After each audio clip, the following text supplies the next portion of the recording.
ભાવનગર પોલીસે બાતમીના આધારે ભાવનગર શહેરમાં ચાલતા ગેરકાયદેસર દારૂની હેરાફેરીના ગુનાનો ભેદ ઉકેલ્યો છે અને ભારતીય બનાવટના ઇંગ્લિશ દારૂની નાની મોટી બોટલ નંગ 1405 મળી કુલ રૂપિયા 3,01,000 મુદ્દામાલ કબજે લઈ આરોપીઓને ઝડપી આગળની તપાસ શરૂ કરી છે। ભગવાન જગન્નાથની ભગવાનની રથયાત્રાને ધ્યાને લઈ ભાવનગર લોકલ ક્રાઇમ બ્રાન્ચના સ્ટાફના અધિકારી માણસોને ભાવનગર શહેર ગ્રામ્ય વિસ્તારમાંથી દારૂ જુગારની પ્રવૃત્તિઓ નસ્તેનાબૂદ કરવા સખ્ત સૂચના આપવામાં આવી છે।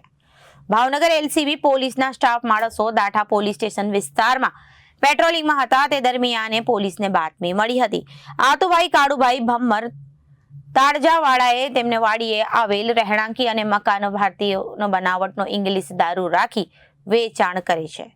જે બાતમીના આધારે રેડ કરતા મુજબની બ્રાન્ડના ભારતીય બનાવટના ઇંગ્લિશ દારૂની કંપની સીલ પેક નાની મોટી બોટલો મળી આવેલ અને તે વિરુદ્ધ દાઠા પોલીસ સ્ટેશનમાં પ્રોહિબિશનની અલગ અલગ કલમો હેઠળ ગુનો દાખલ કરી આગળની તપાસ શરૂ કરવામાં આવી છે।